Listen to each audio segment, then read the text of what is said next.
చౌరస్తా న్యూస్ కి స్వాగతం. ముందుగా ముఖ్యాంశాలు.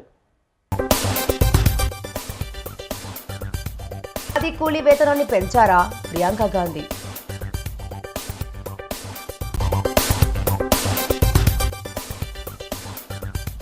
సంజీవని ప్రాజెక్టుతో డిజిటల్ హెల్త్ రికార్డులు సీఎం చంద్రబాబు.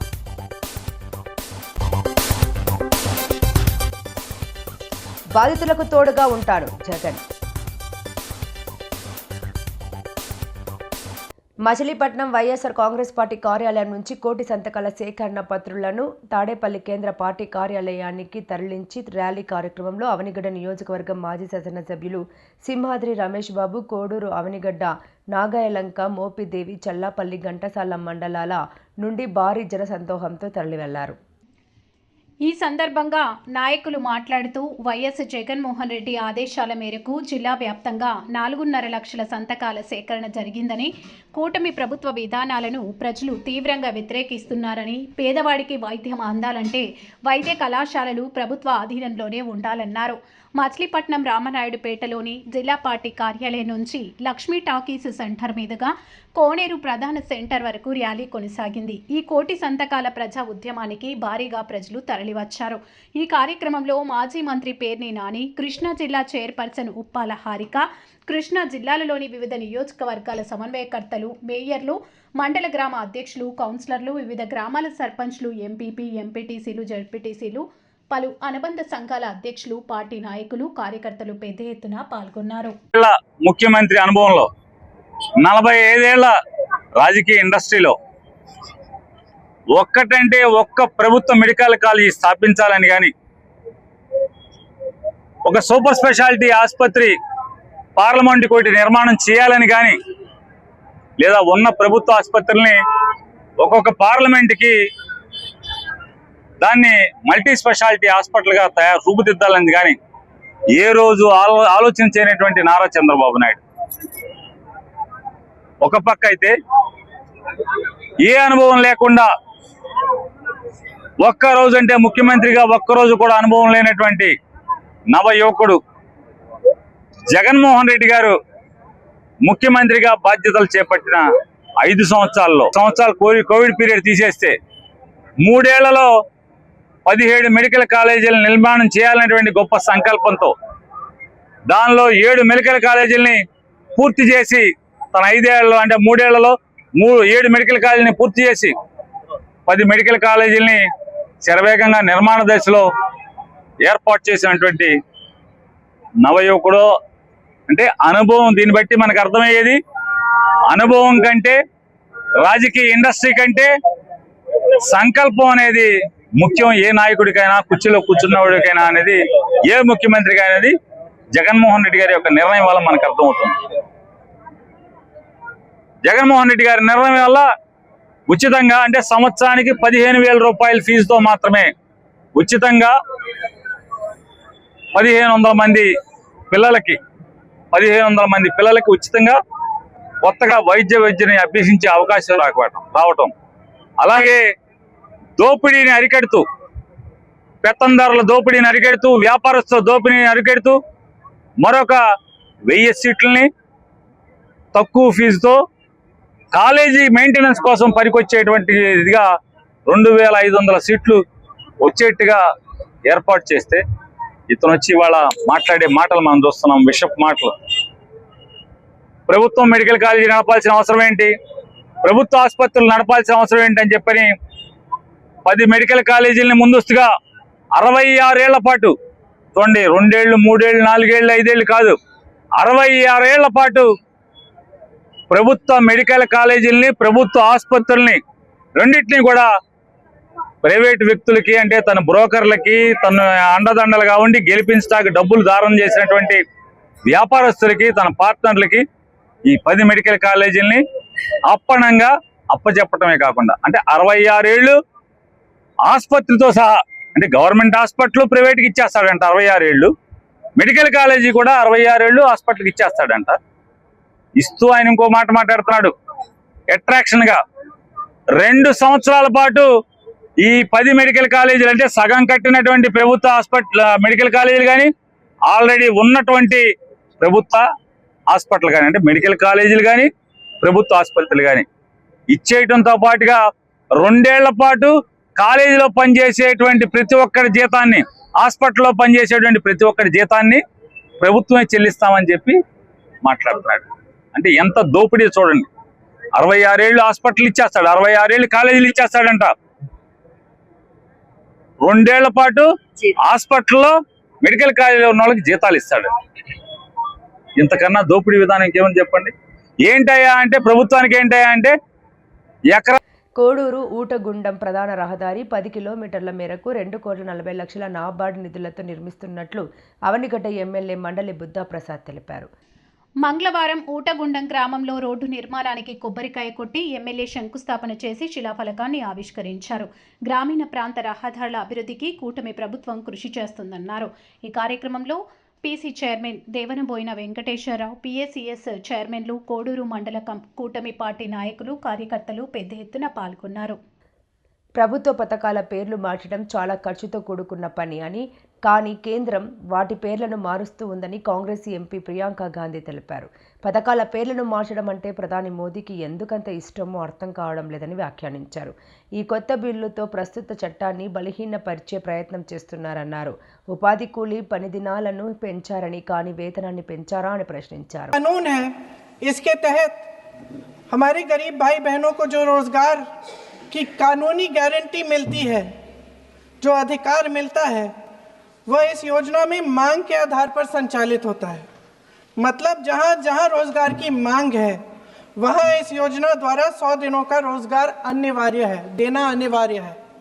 इसके साथ साथ केंद्र से इसके लिए जो पूंजी जाती है वो भी मांग पर आधारित होती है।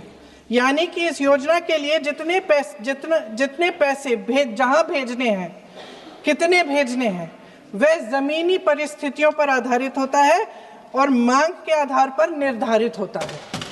सर, इस विधेयक की अनुसूची 1 में उपनियम 4(1) और 4(2) द्वारा केंद्र को इजाजत दी गई है कि वे पहले से ही निर्धारित कर लें कि कितनी पूंजी कहां भेजी जाएगी।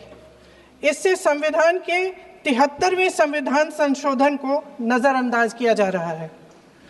सर महोदय, इसके जरिए ग्राम सभाओं को इस योजना की मांग की जमीनी परिस्थितियों के आधार पर तय करने का पूरा अधिकार दिया जाता था। आज वो अधिकार कमजोर किया जा रहा है। सर आखिर बात है, एक मिनट, जब आप इस पे पूरी डिटेल चर्चा हो तो आप डिटेल बोलना। इस पे आपकी पार्टी शुरुआत है सर, अभी ये शुरुआत है। सर जो हमारे संविधान की जो मूल भावना है कि हर एक व्यक्ति के हाथों में शक्ति होनी चाहिए, वही मूल भावना पंचायती राज में है और उस मूल भावना के विरोध है ये जो अधिनियम जो ये विधेयक आ रहा है। सर, इस विधेयक के जो प्रबंधन है, जिससे रोजगार का जो अधिकार है, कानूनी अधिकार है, वो कमजोर हो रहा है, वो हमारे संविधान के विपरीत है। सर ये हमारे इसी सदन ने ये कानून बनाया और इसी सदन ने ये अधिकार जनता को दिया है। ओके सर, एक और है सर, महात्मा गांधी मनरेगा में 90% अनुदान केंद्र से आता था। इस विधेयक द्वारा ज्यादातर प्रदेशों में अब 60% आएगा, इसको घटाया गया है। ओके सर, इससे प्रदेशों की अर्थव्यवस्था पर बहुत भार होगी और खास तौर से ये वे प्रदेश जिनकी अर्थव्यवस्था पहले से ही केंद्र की ओर से जीएसटी के बकाये के इंतजार में है। ओके, माननीय सदस्य। सर इस विधेयक द्वारा केंद्र का नियंत्रण बढ़ाया जा रहा है और जिम्मेदारी घटाई जा रही है। सर, जो 100 दिन का अधिकार आपने 125 करने की बात की है, लेकिन इसमें वेतन की बढ़ोतरी, आपकी जो मजदूरी की बढ़ोतरी है, इसकी कोई बात नहीं है। माननीय सदस्यों, सर ये सही बात है कि अभी तक जो बकाया है वो ही पूरा नहीं हुआ है। माननीय सदस्य गणों, मैं आपसे सर आग्रह आखिरी बात ये है सर कि हर योजना का नाम बदलने की जो सनक है ये समझ में नहीं आती है। सर जब ये किया जाता है तो सरकार केंद्र को पैसे खर्चने पड़ते हैं। माननीय सदस्यों, मैं आपसे आग्रह करता हूं, ये सर आप पोस्टर रख दे नीचे। मैं ये रख दूं? नहीं, आप पीछे वाले माननीय सदस्य। వైద్యారోగ్య రంగంలో వివిధ ప్రమాణాలను అందుకునేలా ప్రపంచ ఆరోగ్య సంస్థ నిర్దేశించిన సూచనలను అమలు చేస్తున్నామని ముఖ్యమంత్రి చంద్రబాబు నాయుడు అన్నారు. ఈరోజు సచివాలయంలో వైద్యారోగ్య రంగంలో అత్యున్నత స్థాయి నిపుణుల సహా బృందంతో సీఎం చంద్రబాబు వీడియో కాన్ఫరెన్స్ నిర్వహించారు. పౌరులకు సంబంధించిన డిజిటల్ హెల్త్ కార్డులను సంజీవని ప్రాజెక్టు ద్వారా రూపొందిస్తున్నామని ఈ సందర్భంగా సీఎం తెలిపారు. గేట్స్ ఫౌండేషన్ సహకారంతో కుప్పం, చిత్తూరు జిల్లాలో డిజిటల్ నెర్వ్ సెంటర్ ద్వారా ఈ వివరాలను సేకరించి ఇంటిగ్రేట్ చేశామన్నారు. రియల్ టైంలోనే వారి వివరాలు తెలుసుకునేలా సంజీవని ద్వారా ఇంటిగ్రేట్ చేస్తున్నామని చెప్పారు. వివిధ అంశాల్లో పౌరులకు సంబంధించిన ఆరోగ్య సమాచారం అందుబాటులో ఉంటుందన్నారు. 2047 స్వర్ణాంధ్రప్రదేశ్ లక్ష్యాల ద్వారా అంతిమంగా ప్రజల జీవన ప్రమాణాలు పెంచేలా ప్రయత్నాలు చేస్తున్నామని వెల్లడించారు. ఆరోగ్య సమస్యల కోసం యోగాతో పాటు నేచురోపతిని ప్రోత్సహించాల్సి ఉందని అన్నారు. Preventive wellness, digital AI enabled health financing reforms లాంటి కీలకమైన అంశాలపై దృష్టి పెట్టాలని సూచించారు. వైద్య ఆరోగ్య రంగంలో మౌలిక సదుపాయాలు పెద్ద ఎత్తున పెరగాలన్నారు. ఏపీలో మెడ్టెక్ పార్క్ ద్వారా అధునాతన వైద్య పరికరాలను రూపొందిస్తున్నామని సీఎం తెలిపారు. కాకినాడ జిల్లా కిర్లంపూడి మండలం వీరవరం గ్రామం నుండి చిన్న తిరుపతి గ్రామం వెళ్లే సీసీ రోడ్డు 1 కోటి రూపాయలతో ఉపాధి హామీ విధులను నుండి నిర్మించారు. రోడ్డు నిర్మాణానికి కాకినాడ టీడీపీ జిల్లా అధ్యక్షుడు జ్యోతుల నవీన్ కుమార్ కూటమి శ్రేణులతో కలిసి కొబ్బరికాయ కొట్టి అనంతరం రోడ్డు చివరి వరకు పర్యటించారు. ఈ కార్యక్రమంలో అనంతరం మీడియాతో జ్యోతుల నవీన్ కుమార్ మాట్లాడుతూ కూటమి ప్రభుత్వం వచ్చిన తర్వాత కిర్లంపూడి మండలానికి ఇప్పటి వరకు 26 కోట్ల రూపాయలతో సీసీ బీటీ రోడ్లు నిర్మాణానికి నిధులు కేటాయించినట్లు తెలిపారు. అలాగే ఈరోజు చేసిన శంకుస్థాపన రోడ్డు రైతులకు చిన్న తిరుపతి, కాలినడకన తిరుపతి వెళ్లే భక్తులకు ఎంతో ఉపయోగపడుతుందన్నారు. అలాగే నియోజకవర్గానికి అనేక అభివృద్ధి కార్యక్రమాలతో చేస్తూ ముందుకు సాగుతున్నామన్నారు. ఈ కార్యక్రమంలో ఎంపీపీ తోట రవి, సొసైటీ అధ్యక్షుడు తోట Gandhi, Yeleru project committee chairman Baswa Veerababu, Gollapalli Suribabu, Veeramreddy Kasibabu, తుమ్ కుమార్, సూతి శ్రీను, పాటంశెట్టి రవి, చదరం Chantibabu, BP Prasad, DE Umashankar, AE Narayana, అధిక సంఖ్యలో టీడీపీ కార్యకర్తలు, గ్రామస్తులు తదితరులు పాల్గొన్నారు. వీరవరం నుంచి చిన్న తిరుపతి వెళ్ళే రోడ్డుని సీసీ రోడ్డు శంకుస్థాపన కార్యక్రమంలో భాగంగా ఇక్కడికి రావడం జరిగింది. అది కిలోమీటర్ 1100 మీటర్లు సీసీ రోడ్డు వేయడం జరుగుతుంది. చాలా ఉపయోగం అది. ఎందుకంటే రైతులకు ఉపయోగం అయితే ఈ మధ్యకాలంలో చిన్న తిరుపతి వెళ్ళే భక్తులు మాత్రం వేలాదిగా ఆ రోడ్డు అంటే నడిచి వెళ్ళడంలోని ఇక్కడ నాయకులు గాంధీ గారు కానీ, రవి గారు కానీ, కాశీబాబు గారు బాబు వీళ్ళ రోడ్డు చాలా ముఖ్యం అంటే దాన్ని శాంక్షన్ పెట్టడం, దాంట్లో భాగంగా ఈరోజు శంకుస్థాపన చేసి అతి తొందరలోనే దాన్ని స్టార్ట్ చేయడం జరుగుతుంది. ఇదే కాకుండా ఈరోజు కిర్లంపూడి మండలానికి రమారమి 60 వర్కులు 9,25,00,000 రూపాయలు సీసీ రోడ్లకు గాను, అలాగే బీటీ రోడ్లు 7 వర్కులకి 4,85,00,000 బీటీ రోడ్లు శాంక్షన్ అయ్యాయి. ముందు 12 కోట్లు కాకుండా ఈ సంవత్సర కాలంలో వెలసి మొత్తం 26 కోట్ల రూపాయలు కిర్లంపూడి మండలానికి, కేవలం కిర్లంపూడి మండలానికి కూటమి ప్రభుత్వంలో చంద్రబాబు నాయుడు గారు, పవన్ కళ్యాణ్ గారు ఆధ్వర్యంలో జ్యోతుల నెహ్రూ గారు తేవడం జరిగింది. ఖచ్చితంగానే దీన్ని అభివృద్ధి చేసుకుంటూ ప్రజా సంక్షేమంతో పాటు అభివృద్ధిని కూడా 2 విధాలుగా కూడా పరిగెట్టించే వ్యక్తి ఎవరైనా ఉన్నారంటే అక్కడ చంద్రబాబు నాయుడు గారు, ఇక్కడ జ్యోతుల నెహ్రూ గారు అని చెప్పక తప్పదు. దాంట్లో భాగంగానే ఈ కాన్స్టిట్యున్సీని అభివృద్ధి చేసుకుంటూ కూడా ముందుకెళ్ళడం జరుగుతుంది. ఇంకా రాబోయే కాలంలో డ్రైన్ల మీద ఎక్కువ దృష్టి పెట్టి, ఎందుకంటే చాలా అధ్వానంగా డ్రైనేజ్ వ్యవస్థ అన్నది ఉంది. దాన్ని ఎస్టిమేషన్లు వేయించుకోవడం జరిగింది. ఎస్టిమేషన్లు గతంలోనే 6 నెలల క్రితం వేయిస్తే రమారమి 110 కోట్లు కావాల్సి వస్తుంది జగన్మోహన్ నియోజకవర్గానికి. అంతా కూడా ఒకేసారి అవ్వదు కాబట్టి సంవత్సరానికి ఒక 25-30 కోట్లు తీసుకొచ్చి ఈ 2-3 సంవత్సరాల్లోనే మొత్తం కూడా పూర్తి చేసే విధంగా ఒక ప్రణాళికను రూపొందించుకోవడం జరుగుతుంది. అందులోనే ముఖ్యంగా ఇక్కడ చూసుకున్నట్టయితే గద్నాపల్లికి ప్రత్యేకంగా 2 కోట్ల రూపాయలు ఒక కాలనీకి పెట్టడం జరిగింది. ఎందుకు పెట్టాను అంటే నేను ఎలక్షన్లో తిరిగినప్పుడు కానీ లేకపోతే వేరే కార్యక్రమానికి వెళ్ళినప్పుడు కానీ అది లోతట్టు ప్రాంతం అయిపోయి డ్రైనేజ్ సిస్టమ్ సరిగ్గా లేక అక్కడ ప్రజలు చాలా ఇబ్బంది పడుతున్నారు. నీళ్ళు తోడుకుని బయట వేసుకునే పరిస్థితి ఉంది. ఆ పరిస్థితి ఆ కాలనీకి ఉండకూడదని 2 కోట్ల రూపాయలు దాన్ని శాంక్షన్ చేసి అతి తొందరలోనే వారం రోజుల్లో దాన్ని కూడా పనులు మొదలుపెట్టి పూర్తి చేయడం జరుగుతుంది. ఏ ఇబ్బంది ఉన్నా చేయడం జరుగుతుంది. ఘనంగా పాస్టర్స్ ఫ్యామిలీ క్రిస్టియన్ క్రిస్మస్ కేకులు కట్ చేసి వచ్చిన వారికి ముఖ్య అతిథుల చేతుల మీదుగా నూతన వస్త్రాల బహుమతులు అందజేశారు.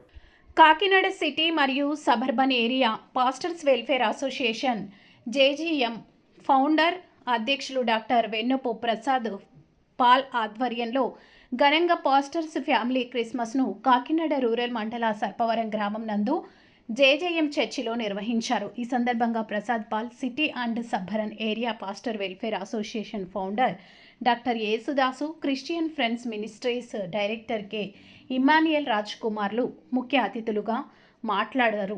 అనంతరం reverend doctor Vennapu Prasad Paul మాట్లాడుతూ ఈరోజు మా వెల్ఫేర్ అసోసియేషన్ తరపున జేజేఎం చర్చి నందు ఘనంగా క్రిస్మస్ వేడుకలను నిర్వహించడం ఎంతో సంతోషంగా ఉందని, ఈ పాస్టర్స్ ఫ్యామిలీ క్రిస్మస్కు వచ్చిన ప్రతి ఒక్కరికి నూతన వస్త్రాలు ముఖ్య అతిథుల చేతుల మీదుగా బహుమతులు అందజేయడం, అదేవిధంగా వచ్చిన ముఖ్య అతిథులకు వచ్చిన ప్రతి ఒక్కరికి కృతజ్ఞతలు, ధన్యవాదాలు తెలియజేశారు. క్రిస్మస్ శుభాకాంక్షలు మీ అందరికీ తెలియజేస్తున్నాను. దేవుడు సర్వలోకమును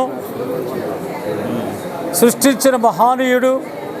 ఆయన నిర్ణయించిన రక్షణ కార్యాన్ని సిద్ధింపచేయుట కొరకై పరలోకము నుండి భూలోకానికి నారావతారుగా వచ్చి అద్భుతమైన కార్యం జరిగించిన సందర్భంలో ఆయన యొక్క మహిమను గుర్తిస్తూ మా Kakinada city suburban area pastors welfare association తరఫున మా ప్రెసిడెంట్ గారు రెవరెండ్ డాక్టర్ వెల్లపు పాల్ ప్రసాద్ గారి ద్వారా, అలాగనే ప్రసాద్ పాల్ గారి ద్వారా, అలాగనే హానరీ ప్రెసిడెంట్ అయినటువంటి ఎండి రాజు గారి ద్వారా, ఎగ్జిక్యూటివ్ ఆఫ్ దిస్ అలాగే మెంబర్సు, అలాగనే ప్రియులైనటువంటి కె ఇమ్మాన్యుయల్ రాజ్ కుమార్ గారి యొక్క గంభీరమైన వర్తమానం ద్వారా అనేక మంది ఆశీర్వాదాలు పొందారు. నేను నమ్ముతున్నాను సేవకులకి మంచి సువిశాలమైన ఆలోచన దృక్పథంతో వస్త్ర బహుకరణ కూడా reverend K Immanuel Raj Kumar గారు ఇచ్చుట దేవునికి మహిమ, వారికి ఆశీర్వాదం కలుగులాగా నేను ప్రార్థిస్తూ దేవుడిని కోరుకుంటున్నాను. ఆమె. వైసీపీ అధినేత మాజీ సీఎం జగన్ మంగళవారం విజయవాడలో పర్యటిస్తున్నారు. జోజీనగర్లో ఇల్లు కోల్పోయిన 42 ఫ్లాట్ల బాధితులను జగన్ స్వయంగా కలిసి పరామర్శించనున్నారు. అనంతరం ఆయన మాట్లాడుతూ భవానీపురం 42 ఫ్లాట్ల బాధితులను కంటికి రెప్పలా కాపాడుకుంటాం. చంద్రబాబు దీనిపై ఎంక్వైరీ వేసి నిందితులను శిక్షించాలి. బాధితులకు ఉన్న లోన్లు ప్రభుత్వం తీర్చి ఇల్లు నిర్మించి ఇవ్వాలి. చంద్రబాబు కానీ చేయకపోతే వీళ్ళకి సంబంధించిన లోన్లన్నీ కూడా గవర్నమెంట్ తన రెస్పాన్సిబిలిటీ కింద గవర్నమెంటే కట్టేట్టుగా తీసుకోవాలి. నష్టపోయిన వీళ్ళందరికీ కూడా ఇక్కడే స్థలాలు ఇస్తారా, లేకపోతే ఇలాంటి స్థలమే ఇంకో చోట ఇచ్చి ఇంకో ఇల్లు కట్టించి వీళ్ళకి న్యాయం చేస్తారా అన్నది గవర్నమెంట్ డిసైడ్ చేసుకోవాలి. చంద్రబాబు నాయుడు గారు గట్టిగా ఒకటే చెప్తా ఉన్నా, అయ్యా చంద్రబాబు, నువ్వు కన్నా ఈ కార్యక్రమం చేయకపోతే రేపొద్దున మా ప్రభుత్వం వచ్చిన తర్వాత, వైఎస్ఆర్సీపీ ప్రభుత్వం వచ్చిన తర్వాత ఖచ్చితంగా చెప్తా ఉన్నాను, ఇదే ఎంక్వైరీ మేమేస్తాం, మిమ్మల్ని కోర్టు ముందర దోషులుగా నిలబెట్టడమే కాకుండా వీళ్ళందరికీ కూడా, బాధితులందరికీ కూడా కంటికి రెప్పలా మేమంతా కూడా కాపాడుకుంటూ, వీళ్ళందరూ కూడా ఎవరైతే నష్టపోయినారో ప్రతి ఒక్కరికి కూడా ఆ నష్టంలో ప్రభుత్వం భాగస్వామ్యమై వీళ్ళందరికీ తోడుగా ఉంటుందని చెప్పి బాధితుల తరఫున మీ జగనన్న మాటిస్తా ఉన్నాడు అని చెప్పి ప్రతి బాధితుడికి కూడా నేను చెప్తా ఉన్నాను. వార్తలు ముగించే ముందు ముఖ్యాంశాలు మరోసారి. అది కూలీ వేతనాన్ని పెంచారా? ప్రియాంక గాంధీ.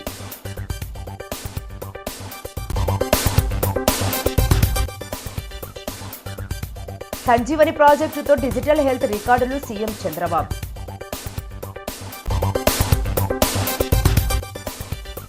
బాధితులకు తోడుగా ఉంటాడు జగన్. వార్తలు ఇంతటితో సమాప్తం. నమస్కారం.